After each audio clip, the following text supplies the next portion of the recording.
Hello, my name is Oliver Kinner. And I'm Ian McAllister, and this is Brainwaves episode 121, bringing you the best in tabletop gaming news. These are the headlines for the week of the 15th of May, 2023. Mythical Games may not exist unless you pay. Grimlord has some grim news, and the Golden Geek Awards are announced. All this and more on this episode of Brainwaves. Before we get to our first headline, folks, we'd just like to issue a small correction. In episode 119, we said that the Monster Apocalypse Kickstarter had funded in 2019, but that was incorrect. It actually funded in 2021 with a due date of November 2022. This puts the game 7 months overdue at the time of recording on the 11th of May 2023.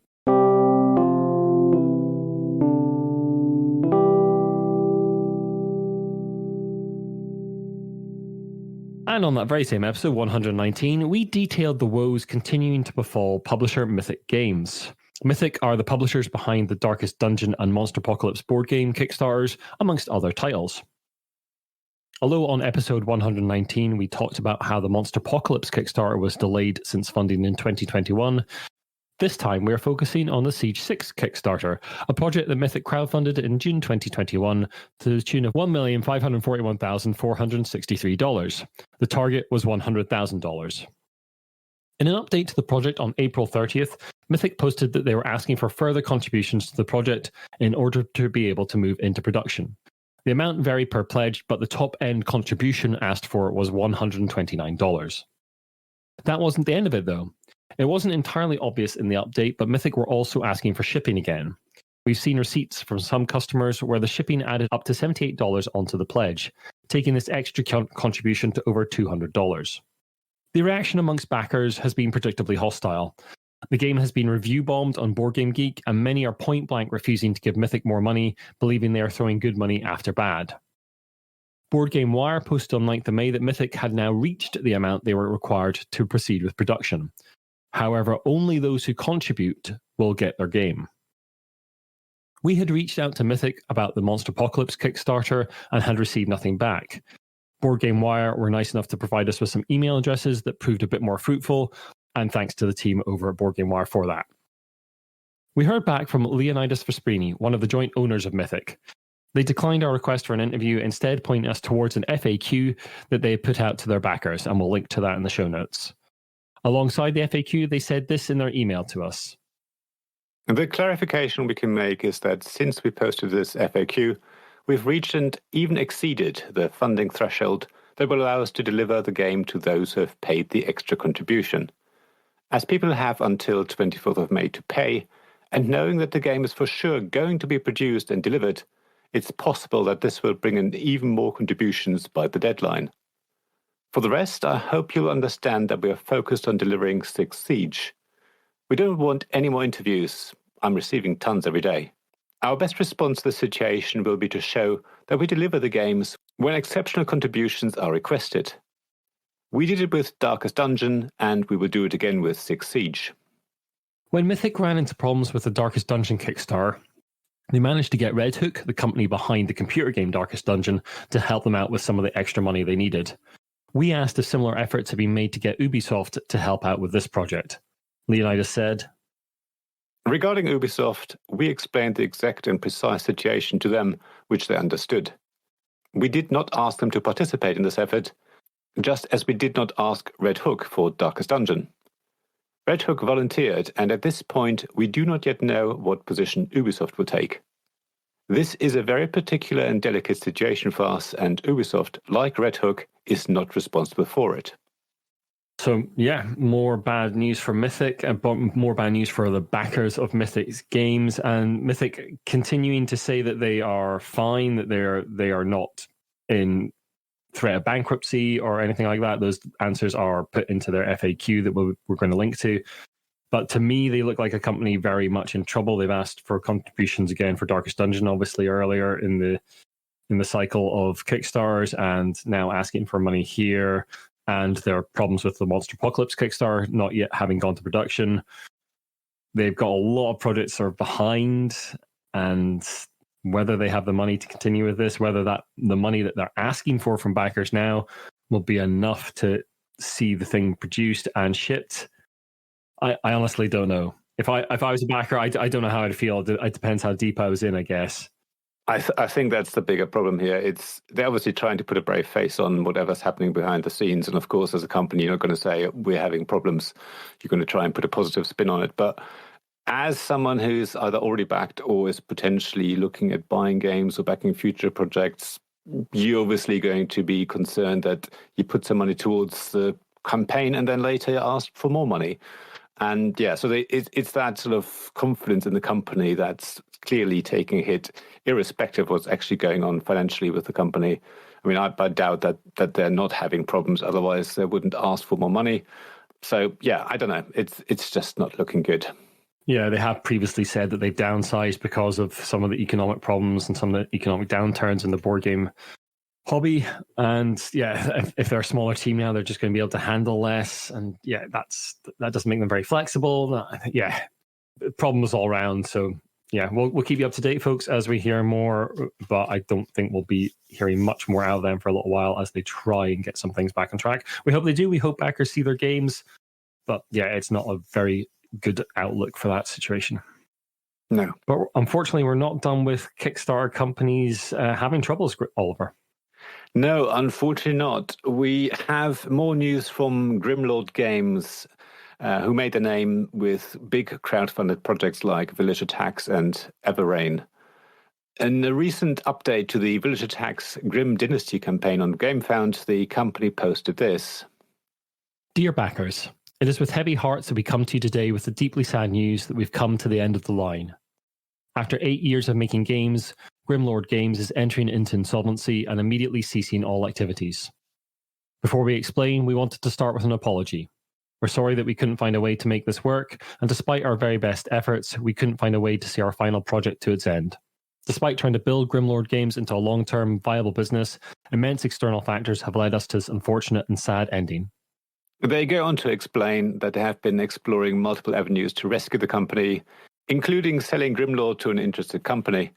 2 different companies did show an interest in Grimlord, but ultimately no deal was forthcoming. They also said that a VAT issue caused by Brexit tied up some of the money for a time. Grimlord Games is now in insolvency and being managed by FRP Advisory. In the update, they post, FRP Advisory is the insolvency firm that will take control of the company.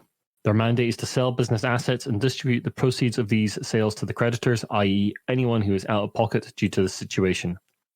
Each of you will be contacted by FRP regarding this and instructed on how to proceed. If you are affected by Grimlord Games going into insolvency, you can send any correspondence to grimlord@frpadvisory.com. The Grimlord Games site no longer exists. So, of course, we hope that everyone at Grimlord Games can find new jobs and hopefully eventually lands on their feet. As we know, it's not been an easy time for anyone really in our hobby, neither for companies dealing with, all the issues we had with in the recency of the pandemic and all the costs going up. And then obviously, in this case, Brexit causing issues with VAT. Yeah. And obviously all the backers who have put faith in the company. So yeah, it's not easy, and yet we not in a way not surprised that more companies are going under. It's just so tough out there and has been for a long time. So in a way, it's nice to see that they have lasted this long. But yeah, we hope that everyone can find new jobs. Yeah, and an unfortunate situation for the backers of those games. But as we've said many times in this cast, don't forget that GameFound, Back a Kit, Kickstarter, wherever you're backing games, these things are not stores, much as they might look like them. You are effectively taking a bit of a bet with your money when you're backing these games, and sometimes they're not going to get to you. Sometimes things like this are going to happen, and I think we're going to be seeing much more of this as the sort of fallout from the last couple of years of increased pricing, increased shipping, increased raw material costs as well have gone through the roof. Yeah. We're going to see more companies tumble. I think it's inevitable. But now onto some more positive news. There's some award winners to announce, Ian. Yes, indeed. Now, in its 17th year, the Golden Geek Awards, which is the annual Board Game Geek Awards, have been announced.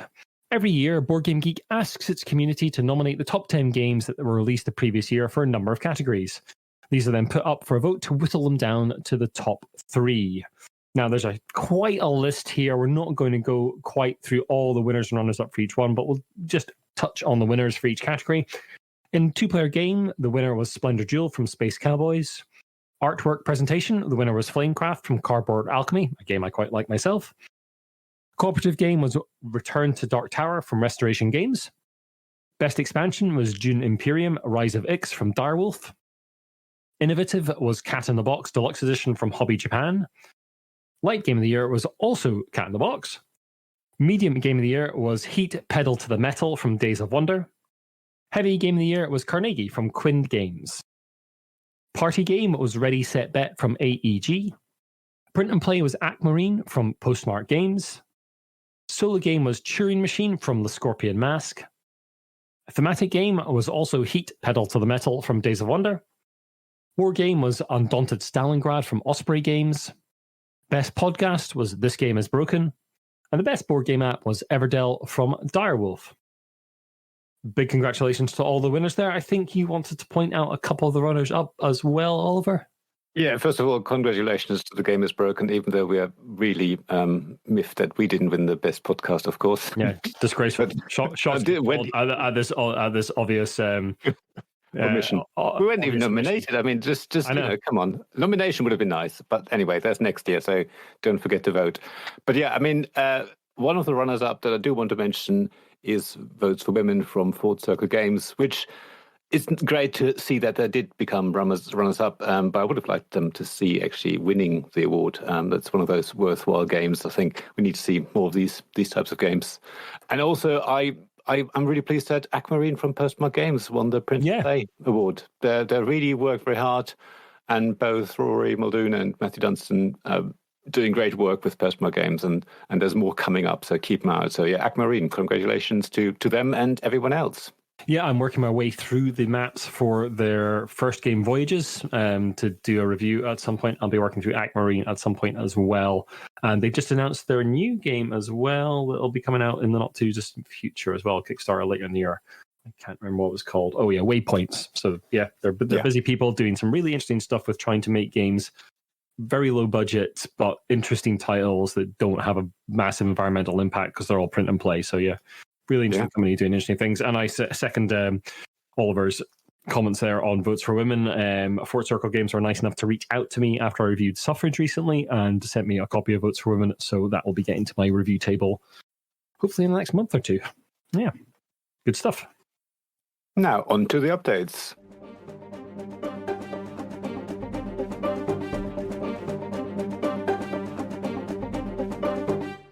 In the last cast, we reported on the seemingly successful lawsuit against Cam Banks by Zach Smith, aka Zach S. or Zabbath.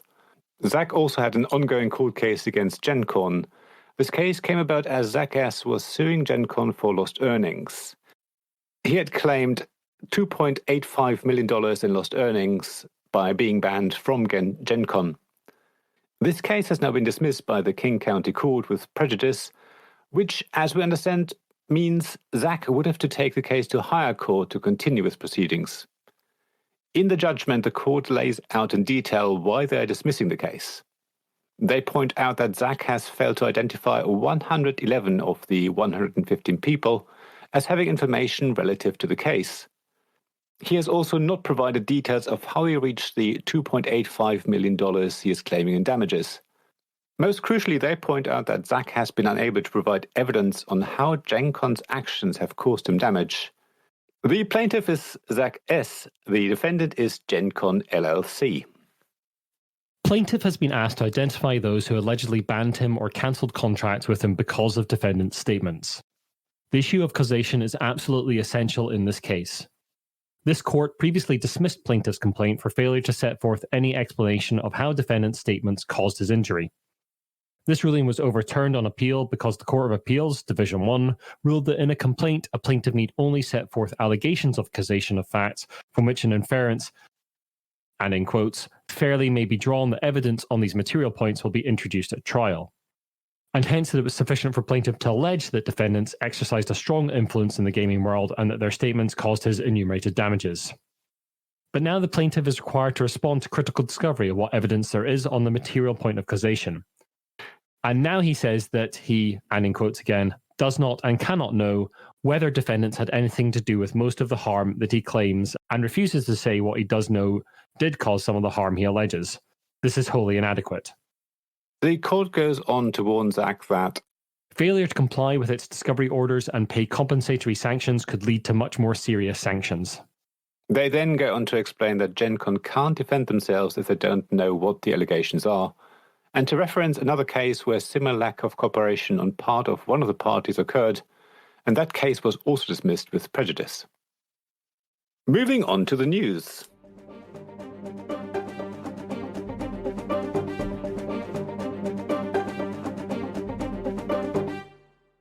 UK Games Expo, the largest annual hobby convention in the UK, has announced the winners for its 2023 Judges' Choice Awards.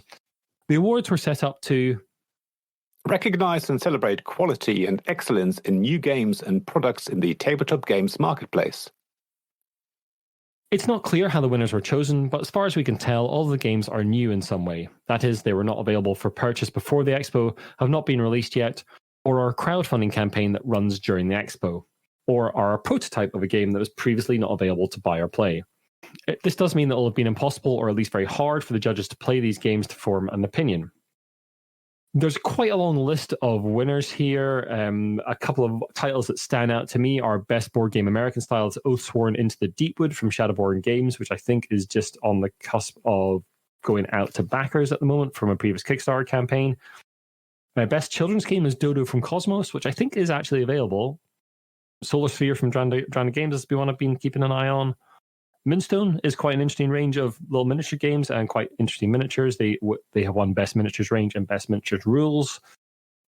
Best role-playing game is Critical Foundation from Gigamic, which is a sort of introductory RPG thing, which I do have a little intro thing to have a look at from Hatchet Games, who distribute Gigamic in the UK. And yeah, that's all the things that really stand out for me. I mean, we'd like to congratulate the winners, but we've covered this award in previous years, and the best I can say about the UK Games Expo Awards is disappointing every year. Not from the point of view of the winners or the people nominated, that whatever. It's more the fact that this is like the biggest convention in the UK, and there's an opportunity here to have a really interesting set of awards that really celebrate the best the UK gaming scene has to offer. And what we get each year is this sort of self-nominated thing where publishers send in the games they want the UK Games Expo to look at. And it just doesn't feel very rigorous or very interesting. It doesn't feel like it's like the Spiel des Jahres of the UK gaming scene or anything like that, which is kind of what I want from a big convention like the UK Games Expo. I just wish they'd do a little bit more. Either don't do these awards because they feel kind of like incidental and kind of pointless, yeah, or do it properly. This weird sort of halfway house, I just personally feel really disappointed by it. Yeah, I mean, I agree. As you say, as being one of the biggest, if not the biggest UK Games Expo, event, and being international, that I think that they could do more. I mean, funnily enough, Spiel des Jahres are attending this year, so maybe they'll have some chats about this and can improve things. I'm just saying. But yeah, I mean, like you, I'm thinking, okay, it's great that obviously games are being sort of marketed a bit and given an award. Seeing like children's games being listed as well in the UK Games Expo is very family friendly, so that's all good to see. But as I say, it just feels a bit, suddenly these games appear and it just needs to be done more. I don't know. I don't want to say professionally, but in a more meaningful way, I think. Yeah, meaningful is the word. Yeah, but something like a set of awards that really, really means something to the UK gaming scene. Yeah, absolutely. Anyway, Oliver, companies are acquiring old properties. Rebellion Unplugged, the UK-based publisher of Sniper Elite, the Judge Dredd board game, and the Adventure Presents series of RPGs, has announced they have acquired the RPG lines of Flying Buffalo. Among these titles include the famous Tunnels and Trolls. Originally published in 1975, it was seen as a more player-friendly alternative to Dungeons & Dragons. Duncan Malloy, head of Rebellion Unplugged, said of the acquisition, Tunnels and Trolls is an unrecognized trailblazer in the games industry. The team at Flying Buffalo responded to an entirely new medium by focusing on how role-playing could be more approachable, more accessible, and more fun. So much of the modern era of role-playing, from old-school hacks to streamlined systems to solo play, can directly trace its roots directly back to this series. We're very excited to channel that spirit in bringing Tunnels and Trolls into the modern era. Flying Buffalo's games remain online to purchase as PDFs, but all future releases will come from Rebellion Unplugged. Now, you probably know more about this. I'm not an RPG person particularly, so what are your thoughts, Ian? I mean, I know a little. I mean, Tunnels and Trolls was like the sort of second sort of big RPG to come out after Dungeons and Dragons. It was obviously in a similar vein, sort of similar going down dungeons, but had a different sort of take on it. I've never played Tunnels and Trolls myself, so I can't speak to it very much. I know it was very well regarded at the time. But yeah, it's interesting to see a piece of RPG history being preserved like this. I mean, it's a little easier to... We've talked several times in the cast about how hard it is to sort of preserve board game history because of the physical nature of board games, the way they're produced. It makes it very hard to keep them in print all the time. But with RPGs, it's a little easier. So you can... I don't know if you can still get original PDFs of Tunnels and Trolls, but probably, because you know, it's just digital books. They can just be stored forever and ever and ever. But yeah, it's good to see like that title coming back. I do have a slight concern with like the RPG industry constantly looking backwards and not trying to innovate forwards more. But yeah, for the fans of Tunnels and Trolls, it's a good thing, and hopefully Rebellion will do the same kind of thing that Restoration Games have been doing with board games, and sort of bring Tunnels and Trolls into the modern era and put sort of a modern twist on that game. Modern twist, yeah. That'd be good to see. Yeah. Speaking of modern twists, there is an interesting movie maybe in the pipeline? Well, as you might be aware, Oliver, film and TV writers in the United States are currently on strike in a move by the Writers Guild of America. One of the odder outcomes of these strikes has been the news from Letter Games that a Root movie is in development. A pitch had been prepared by Kung Fu Panda series writers Ben Meckler and Chris Amick. They had been working on getting interest in the movie and gathering talent to work on it. Patrick Leder, the head honcho of Letter Games, who produced the Root board game, told Board Game Wire, "While the strike is going on, they will not be able to pitch, so we are back to holding. We can be patient about this. I've always seen the odds of it working out being remote, and if it happens, I will be pleasantly surprised." Patrick also said that they've been approached about a Root movie on a few different occasions, but this is the attempt that's been progressed the furthest. We'd like to say that the Brainwaves team expressed their solidarity with the Writers Guild of America. The conditions for writers in the industry are not good at the best of times, and they all deserve better. And secondly, I can totally see a Root animated movie working, or a series. It's especially if they manage to get Kyle Ferrin on board for some of the art style in there. It'd be awesome to see that art style in a sort of animated way. I mean, Kyle Ferrin is not an animator, but he's a fantastic artist, so I'm sure he could come on board for that. He's the guy who does all that anthropomorphic art for Root and the art for Oath as well. And I think he's working on Arcs, the forthcoming game as well. Yeah, they're definitely and core member of the team, I would say. Yeah, absolutely. And he is the one who sort of gives them all the same sort of feel about it. And if you play the digital version of Root, there's animation in there. You have a little intro with music and the characters being animated. So I'm just having that in my head now. If there was going to be an animated series, that it looks something along those lines. And yeah, be interesting to see what they do with it. There's certainly lots of factions and characters with different abilities and the way they interplay with each other. And I don't know whether it's going to be a fighting film or, series. Yeah, I don't know. It's just going to be nice to see something being done in that way.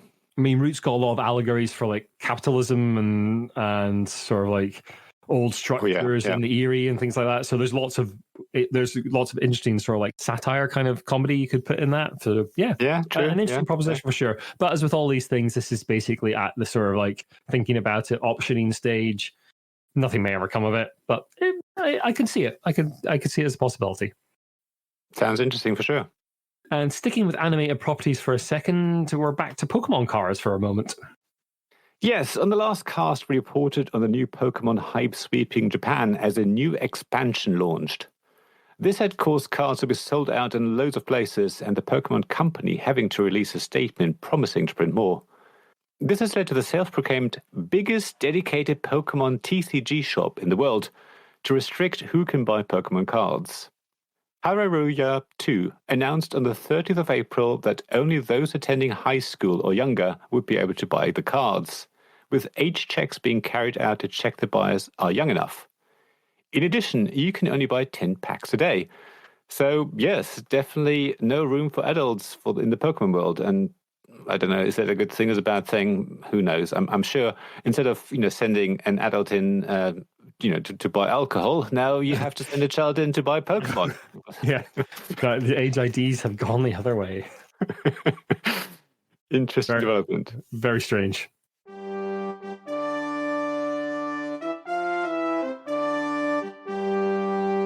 Anyway, Oliver, we've got a few events going on across the UK. Yes, we do. We have, obviously, as I mentioned, UK Games Expo coming up on the Friday the 2nd of June to Sunday the 4th at the NEC in Birmingham. I'm going to be there. I'm actually demoing games on behalf of Asmodee UK on stand 1892, so say hello if you want to, and maybe rest your feet if there's room. I'll also be around in the evenings at the open gaming tables as well, so hope to see you there. Then we have a couple of small events. There's one near where I live down the road in Hastings. On the 19th of May 2023, obviously, from 7 p.m. to 11 p.m. at the Hastings Board Game Museum and Cafe in East Sussex, there's somewhat of a first for Nothing On events. Yes, that's an organisation run by Adam, a 42-year-old naturist and member of British Naturism. The evening is going to be all about socialising, playing a game of three, and generally hanging out in the nude. So if you want to join them, the ticket price is £20 and includes a choice of food and one drink, or you can add an additional £5 corkage fee to bring your own alcoholic drinks. Interesting. I don't know whether I'll be going, but nice to see that there's obviously the hobby is, in various other communities as well. Touching different segments of the British community. Amazing. Nice to see. And then finally, a quick shout out to the South London playtesting at the Ludicrous Board Game Cafe in Croydon. It's happening every Tuesday from 6:30 p.m. to 10 p.m. And there's a welcoming community of board game designers and playtesters. So if you want to join them, feel free. You don't have to be a designer yourself or publisher if you want to attend, as long as you're happy to playtest a game that's still in development and provide your feedback. Obviously, if you are designing yourself, head over there. Just obviously be aware that maybe you need to also playtest other people's games, not just about your own. Obviously, it's a community. And if you're a publisher and interested to see what's coming up, head over there as well. So, yeah, the Ludicrous in Croydon on every Tuesday, 6:30 p.m. to 10 p.m. And as always, we have links in the show notes to all of these events if you want to find out more. And one of the folks who used to attend that playtesting meetup, and probably still does, is James Naylor of Naylor Games, one of our executive producers. Alongside Sean Newman, we'd like to thank them both for their support and the support of all our patrons. There's various ways to support us on the cast, including giving us money through Ko-Fi or Patreon. And you can also buy dice from Metallic Dice Games, t-shirts from Sir Meeple. We'll have links to all that in the show notes, and they're always on our website if you want to go and check those out.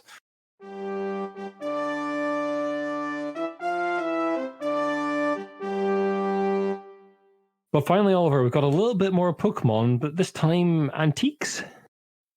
Yes, Pokemon obviously has been around such a long time that they are now considered antiques. So a little bit of cultural history. The Antiques Roadshow is a firm favourite of UK television, which our UK listeners will know. In the show, experts in various antiques like paintings, pottery and jewellery meet members of the public to assess the treasures. The show has made a transition to the States, and on a recent episode of the show, an attendee brought along their Pokemon card collection. The expert on hand, Travis Landry, took the owner through the cards and did a great job of treating it with respect and knowledge. The clip is on YouTube, and Travis assessed the whole collection to be worth somewhere in the region of $5,000 to $10,000. Now, as I said, I don't know whether Pokemon is technically antique. I don't know what the official definition is, but it's nice that these are now brought along and obviously considered a treasure that hopefully is going to be hung on to and passed on to the next generation. But obviously, be careful investing in these sort of things. You don't know whether you're going to make that sort of money. Just, treat them as trading cards that you enjoy. And if they're worth money, great. Yeah. I mean, in this case, the lady had it bought for her by her mother when she was much younger to sort of stop her being taken advantage of by other Pokemon collectors, I think. And Travis did point out that the collection would have been worth much more, say, even a year or two ago at the height of the sort of Pokemon craze during COVID. So, as Oliver says, do be very careful investing in this stuff because, yeah, your money can go up or down with investments. Well, that brings us to the end of another episode of Brainwaves. So thanks very much for listening. And as always, if you like what you listen to, then there are various ways to help us out and share the podcast, drop us a review and rating on Apple Podcasts. That's obviously highly important to us. Even though we don't really care about ratings as such, it does bring up the podcast in the search results. So please do that. You can also follow me at tabletopgamesblog.com. The Brainwaves podcast has a Discord. There will be links in the description. We're on Twitter as The Giant Brain, on Instagram, Giant Brain UK, Facebook, The Giant Brain, and the website, most importantly, is giantbrain.co.uk. If you want to get in touch with us, either to send us a review directly or if you have any information or news, we have an actual news section on Discord, but you can also email us at giantbrainuk@gmail.com. So yeah, thanks very much for listening. I guess we'll see you in a couple of weeks' time. Thanks very much, folks. Bye for now. Bye.